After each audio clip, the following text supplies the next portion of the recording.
Hi everyone, I want to go over in your teacher training manual, specifically in the anatomy portion. We're going to be on page 31. This is the group activities for the cervical spine. So right now I don't have a video that actually goes through each of those exercises, so I wanted to make something brief and quick for you guys to understand what the verbiage and the language is when you are referring in your teacher training manual. So when we're looking at the cervical spine, the first one, it says that it's the supine ball under the head. We're gonna nod our head yes for flexion, and we're gonna go ahead and also go into no for extension, okay? So let's go ahead, have your ball handy. You're gonna have this right underneath your head here. So I'm gonna lie myself down, just kind of make sure you have your hair out of the way, and right here. So you might have to kind of hold your hair or put it in like a bigger bun if you don't want to get it tangled up in the ball. You can always put a towel on the ball too. So as I position myself here, again, we're going into the cervical nod, which means that we're going into flexion extension of the spine here of the neck. So for now, I'm going to basically start to drop my chin towards my chest for our flexion. And then I'm gonna bring my chin up towards the ceiling for extension. Let's try that again. So we're gonna drop our chin down, and we're gonna lift our chin back up. And this should feel really nice as a remedial exercise for your clients or for yourself to just start to warm up the back of the spine, stretch out the frontal parts of the neck as well. All those muscles get so tight when we are driving, when we're at our desk, when we're cooking, looking at the TV, all sorts of things. So the idea here is that we are just warming up the muscles, stretching them out, and working on better alignment of the cervical spine here. Okay, so once we're done with that, the next exercise is going to be, we're gonna shake our head no for rotation, and we're gonna go ear to ear here as well for lateral flexion, and then we'll go in a huge circle for circumduction. So what that means is, if we're already here, we're gonna go ahead and start to basically nod. We're gonna turn our head to the right. So you're literally turning like you're gonna look over your shoulder, and you're gonna come back through center nice and slowly, make a intentional stop here, and then turn to the left. Come back through center. Notice here as we do this a few more times, what side seems to be a little bit more challenging, can feel tighter, and you'll know the restrictions. Maybe you just can't go over as far because the muscles just won't allow you. It's just really sticky, it's really tight. But the more you do these types of warm-up exercises, the more things are gonna loosen up, especially clients and folks that have really tight shoulders and neck, and they wanna work on lengthening through the back of their neck as well. Okay, so that's rotation. Then we're gonna go into lateral flexion, okay? So lateral flexion is basically, think of your ear, sort of think of our right ear reaching towards the right shoulder. So you're reaching, like if you were in 2 panes of glass, right? And then come back through center. Let's go to the left, reach your left ear to the left shoulder. Now this is sort of tricky too, because the goal here is to bring the ear to the shoulder, not the shoulder to the ear, if that makes any sense. You might notice that your shoulders are just trying to crunch up a little bit or elevate. And so just drop those fingertips down to create a little bit more length through the back of those arms. But again, you're gonna feel some areas of the back of your neck that might feel sticky, just some tightening aspects of the neck. And let's come back through center. Okay, so then we're gonna learn our circumduction. This is everything, right? So we started with going down into flexion. We go into rotation, lift all the way up into extension, taking our left ear to our left shoulder, returning through center. Let's do that 2 more times that direction, that way. And it does feel really nice as well. You might even feel like some of the joints are popping, some cracks through the joints. And again, just be mindful. But I love the ball because it does help to embrace this. So let's do the other side. So we're gonna go ahead to the left, come all the way up, all the way down to the right, taking it over 2 more times. Beautiful.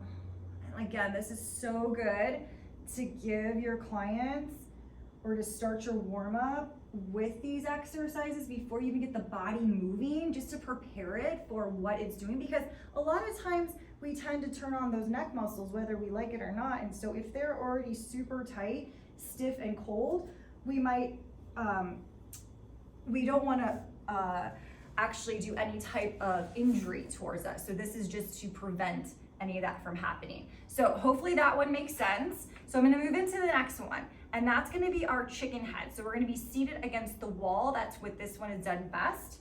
So let's go ahead and get ourselves there. Okay, so once we're here up against the wall, a nice flat wall, again, like I said, this is called a chicken head. It sounds a little bit ridiculous, but if you don't have a wall, I actually love to do this exercise in my car at a red light. You're just sitting there anyway, so it's like, why not work on your posture, your neck posture, right? So again, up nice and flat, you'd want to sit up nice and tall in your car, hands on the steering wheels to really uplift your torso here. But then again, you want to have your head completely flat up against the wall, and then think of the 2 fingers, your index and your middle finger just pressing slightly up against your chin, and then you want to apply pressure, like press the back of your head into the wall in order to lengthen out the back muscles here of the neck, right? And then release it. And then again, obviously you don't have to keep your fingers here, but I like to teach that in a way so that you guys can understand and see how that feels. But do you feel the lengthening occurring? Especially if you're really tight, you're gonna feel this tremendously. But think about, again, activating, pressing the back of your head up against the wall. I'll just do this without my hands right now so you can see a little bit closer. But again, I'm pressing and releasing. Again, 3 more.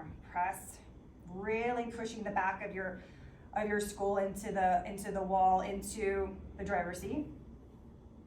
And again, press back and release. 1 more time. And release. Good. So again, that exercise, it's kind of like when you're watching TV and you're like, I don't really know what that is. And you're like, this is part of the chicken head, right? Because you're jolting your chin forward where you want to bring this all the way back. So think of it that way, where you are literally moving your chin back and forth like the chicken head. Okay, so trying that one. Again, these are not gonna be all great for everyone, but that's why I give these to you so that you can play around with them, dabble, and see what's gonna be right for you, see what's gonna be right for your client, because it does help, again, for folks who even wanna do some homework at home. They're like, you get your clients that come in and they're like, well, what can I do at home? Like, they want to really work on their posture at home. And so these are some of those exercises you can totally give to your clients in private settings, even in a group class. You're teaching a nice group class, you can begin as a warm-up with these exercises. You can actually also end with a cool down with these exercises. And it's just such a nice way to end and tie the class together so that it feels complete, right? Okay, so then let's go into our stretching of the neck. This is going to be seated or standing. So I'll do it since I'm sitting here right now with you. I'm gonna do that. I do like to do this in a standing position. I feel like you can really get more of that benefit, but I'm just gonna show you. If you were sitting down on the floor, also depends how long your arms are. My arms are really long, so this doesn't get so much of a benefit for me. That's why I like to stand. But also if you were just sitting in a chair, if you're working with clients that are more comfortable sitting in a chair, they can still get this exercise, this stretch, by just sitting there too, okay? So with that being said, what we're gonna do is you're literally going to, I'm just gonna turn my palms up right now, is I'm gonna go ahead and again, make sure I have good alignment. So I wanna think of that chicken, not the chicken head here. So I'm gonna bring my chin back, and then I'm gonna turn my right ear to my right shoulder. And you can start to feel the lower trapeze here of your neck starting to stretch. So it's gonna run into your shoulder, and then you wanna look straight ahead. So you don't want to change anything about your alignment. So again, you're gonna feel that right through here, and it should feel really nice. And then coming back through center. And then let's take it to the other side. So we're gonna take left ear over to the shoulder, and then again, think of, and just going what you can do, don't force it, right? And you're gonna feel that coming down through here. You might feel it less, you might feel it more, depending on what your postural patterns are here. And then coming back through center. So let me try this standing up for you guys too, so you can see the difference. Okay, so now that we're standing here, I want you again to try that. So your arms are down beside you, and then we're gonna go for the right side first. So you're gonna go ahead and take your ear over to the shoulder. Again, now I want you to think about your left fingertips reaching down, lengthening towards the floor, and see how much that creates a deeper stretch here, right? Let's come back through center. Take your left ear over to your left shoulder. Again, intentionally reach those right fingertips down. These are like one of my favorites to do. And then come back through center. Try that one more time. So we're gonna go ear over to the shoulder, lengthen it down. Come back through center. And let's go over to the left. Reach those right fingertips down intentionally. And then coming back through the top. Okay, so that is gonna be our stretching of the neck, typically more of the lower trapeze. So let's go ahead and connect with more of the upper trapeze. So what does that look like? So that's gonna be basically, I'm gonna stand here again about hip distance apart, and just a minor tweak here. So we're gonna go ahead and take our right ear over to the shoulder. You're gonna take your right hand to the top of your head, not yanking on it, okay? But just a slight little pressure, and then reaching those left fingertips downward again. And this should create the stretch more in the upper trapeze. So again, right up here, you'll notice the difference where that stretch actually starts to centralize, right? And then come back through center. We're gonna go ahead and take it to the other side. So you're gonna take your head over, ear to shoulder, take that left hand to the top of the head, reaching back, and make it proud, like make your chest really proud so you're standing up tall, you're not collapsing, and this way you're feeling more intentional stretching of the neck here. And then let's come back through center. Let's try that again, one more each way. So we're gonna take it over, and maybe you'll notice like that you're getting a little bit more deeper movements here. Like you can actually take your neck a little bit further than you started with. Come back. Switch it out. So left ear to left shoulder. Beautiful. Reach it downward. So nice. And then coming back through center. Awesome. Okay, so those were those stretches that I wanted to go over with you guys to make sure you totally understood what it was in the manual, and so that it makes complete sense when you're going through these remedial exercises, when you're practicing them with a partner, when you're teaching them. So that's the other thing. So it's one thing to feel it in your body, okay? But now I want you to practice speaking these words to somebody else, to a friend, a family member, because the way you articulate these words is going to be very different the way you are actually, doing it for yourself.